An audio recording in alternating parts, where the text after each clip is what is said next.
V dnešnom videu tak sa potrebujeme na ďalšie video a reakciu na Františka Židiteľa. Dajte odber a like a poďme rovno na vec. Takže tak, dámy a páni, máme tu ďalšie video a to konkrétne Františková temná minulosť. Okay, takže poďme na to. Na starý kanál Františka Ředitele, který aktivně nahrával videa už od roku 2000. OK, takže on má ešte iný kanál, ani o tom nevieme. 18. OK, či 2018 začal. Videa zachycují různé zvláštní momenty, které si dnes ve videu ukážeme. V tomto videu se zaměříme na jeho starší příspěvky a přiblížíme jeho aktivity před rokem 2019. Dobre. Podíváme se například na jeho zájem o brigády, zmínky o důchodu, kauzu hacker a další události. Okay. Pohodlně se usaďte, jdeme na video.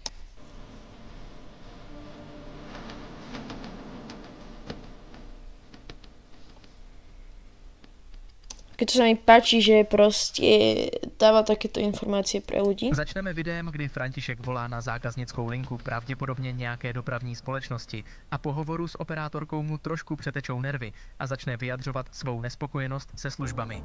Následně si pustíme samotné video. Spokojenost se službami.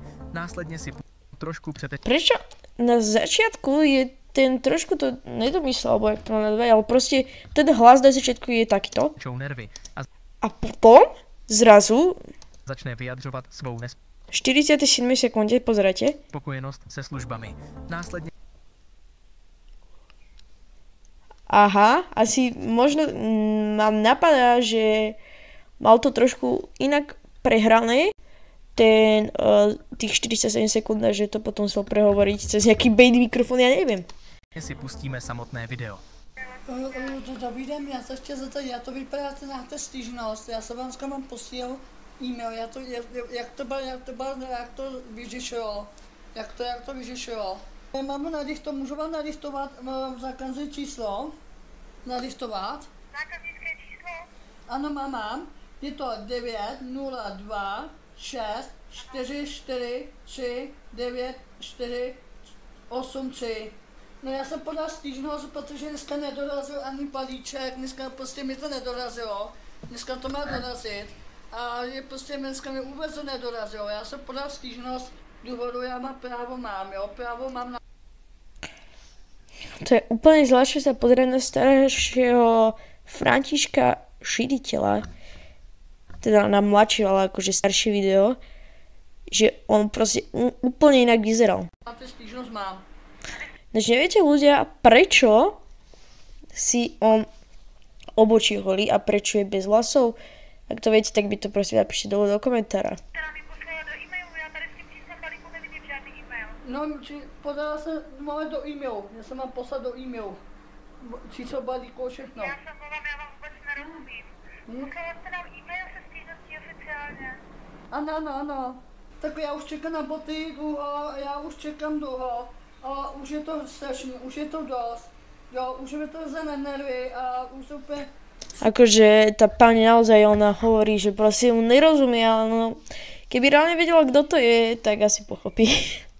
Má úplně na nervy, jo, úplně si má na nervy. Tak stížnosti jste podal, to už tady vidím. Jo, dobrý. Oficiálně tady vidím. Ano, dobrý, děkuju, laskové. Protože... Ako vybuchol?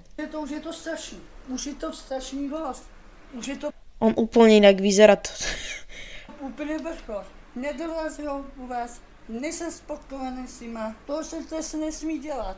Má se prostě kontaktovat zákazníkům, prostě nejsem spokojený, já úplně jsem v píči, tekom, já vám řeknu na rovinu, já jsem úplně v píči a že řeknu na rovinu, nejsem zákazník, nejsem spokojený, sere mi to, já jsem stekl jako sně, jsem úplně v prdeli, už mi to sere nevíc, že prostě špatně chovají, Oni sa špatne nechovají. Nevychovaní, dobytkové, smrdy. Prostě nejsou, nejsem spokojený. Toto keby povedal reálne tej pani, z ktorou to vybavoval, tak ja si to neviem predstaviť. Ona by hneď ten hovor položila. A prostě nejsem spodných. Děkuju vám, Jako druhé video si pustíme asi nejznámější Františkovu kauzu Hacker, kdy František tvrdí, že mu jeho dům napadli hackři a sledují jeho aktivity. Udělejte si na to obrázek sami. Aby si měla důkazy, že CTBot mám zablokovaný. CTBot nefunguje nic, je zablokovaný, že si hacker se do satelitu, do kablovku, satelit, protože jde to přes kódy. No a já mám nabudaný telefony, tablety, jo, notebook. A když jdu nakupovat, tam je paní synová mi sleduje, kam jdu se nakoupit, kam jdu, moja měří, hlídá nás.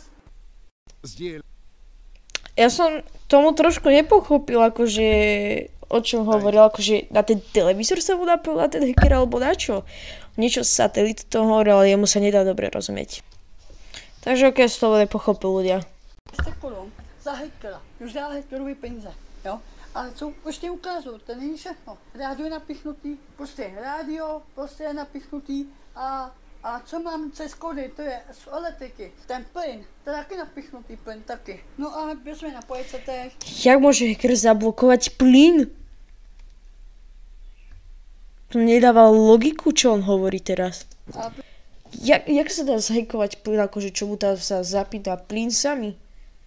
Prostě se to ne, že nechtějí to řešit a prostě dají ruce pryč a potoci, paní, prostě a rádio je napichnutý taky, rádio.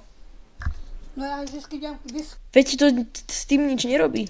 alebo nám je kvůli všechno. Všem lidem ukážte, co to je zázač. Že máme baráku hackera, že máme tady problémy a že prostě hacker je tady prostě baráku, když On neukázal žiadny dôkaz z toho, že tam ten hacker je.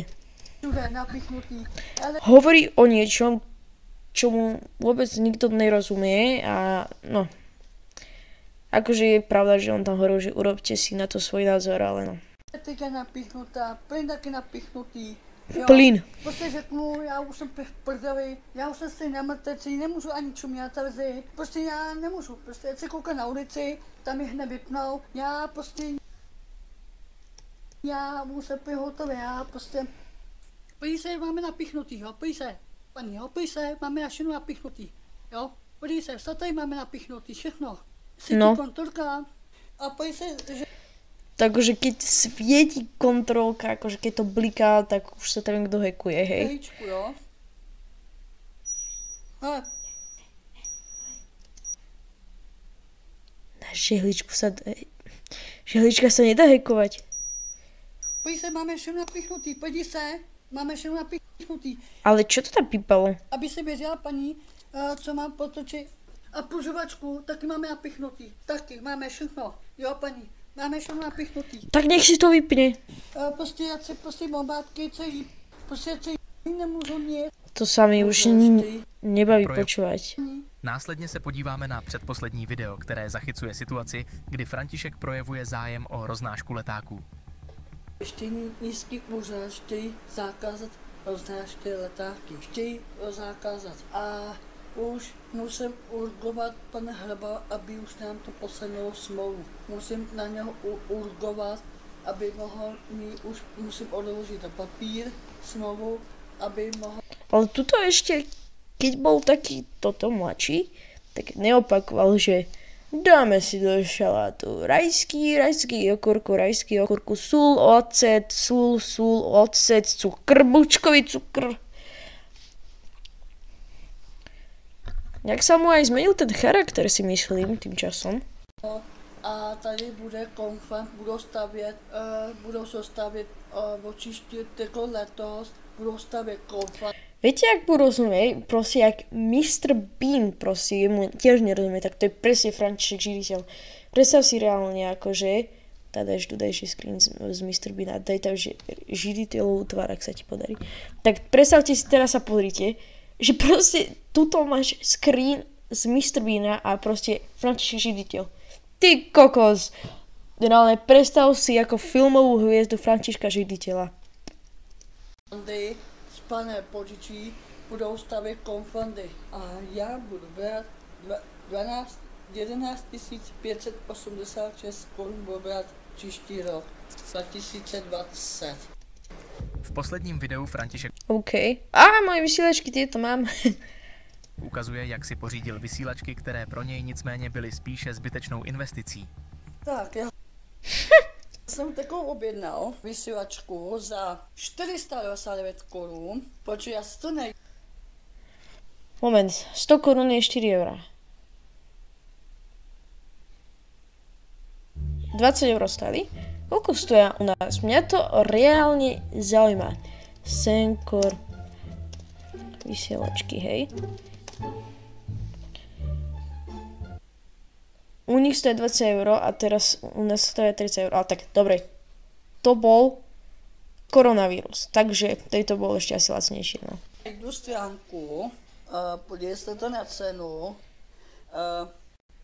Jestli vidíte, vysílačka stojí 499 korún. Jo, to stojí 429. Aha, to je nejaký vernostný program, tam bolo ešte potom, že 599 bežná cena, čiže 600, čiže o 3 eurá to asi iba zdražilo, plus minus. Jo, 429 korun. No tak vám přijde to potvrzení. Jo, já se ještě zeptám, a to je dobrá vysílačka, že je to dobrá? Já se ještě zeptám, jestli je to dobrá vysílačka. Tak to vám bohužel neřeknu, tady jsou už technická linka a já se tomu určitě nevyznám, takže vám neřeknu, jestli je to dobrá vysílačka. A teď On sa pýtal na technickú linku, že či sú tie vyslačky dobré. ne, já jsem to... Kolegové na prodejně. Jo, já se ještě zeptám, 5 km to dosáhne 5 km, že jo, to dosáhne. Do 7.2. se to bude odesílat a ten den vám přijde potvrzení. Jo, já se ještě takhle zeptám, a je to záruka? Dvouletá záruka.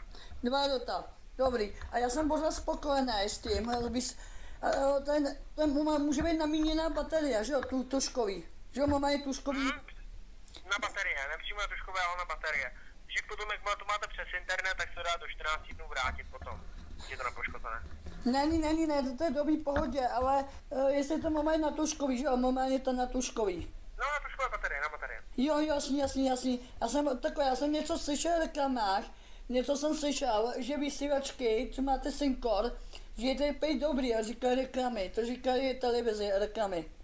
Tak to se, jak jsem říkal, přiznám si, že nevím, jestli jsou ty vysílačky hodní nebo ne. Jako neměly by být špatné. Prečo sa on pýta na túto linku, či sú tie vysielačky dobré?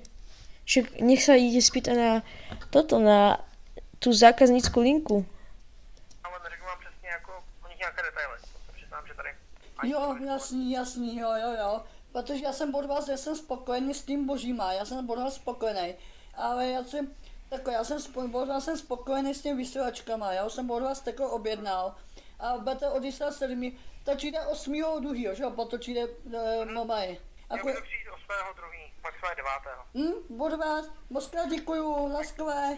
Může se podívat prostě na YouTubeku, na Facebooku, může se podívat, můžete dát do televize, klidně mi to dát, to souhlasím, jo. A vysílačky stojí 490 korun. Prosím vás, hlasujte. 49 korun. Děkujeme, hlasujte. Dneska děkujeme a hlasujte. Pokud se vám obsah líbil, dejte like a nezapomeňte odebírat kanál, aby vám neunikla žádná další videa. V komentářích můžete napsat svůj názor na Františka a jeho aktivity. Díky za podporu a uvidíme se u dalšího videa. Naschledanou. Tomu ver.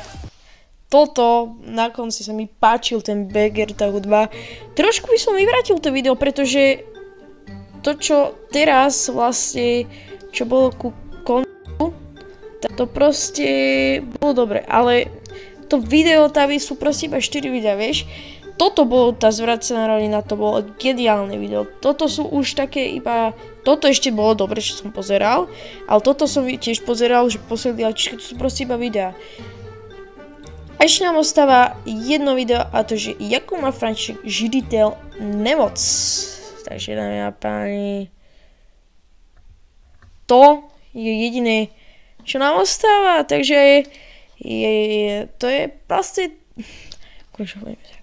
sa vykoktať. Takže to je posledné video, čo nám ostáva už onedlho. A ja ďakujem, že ste pozorovali toto video, dajte odber a like a čus!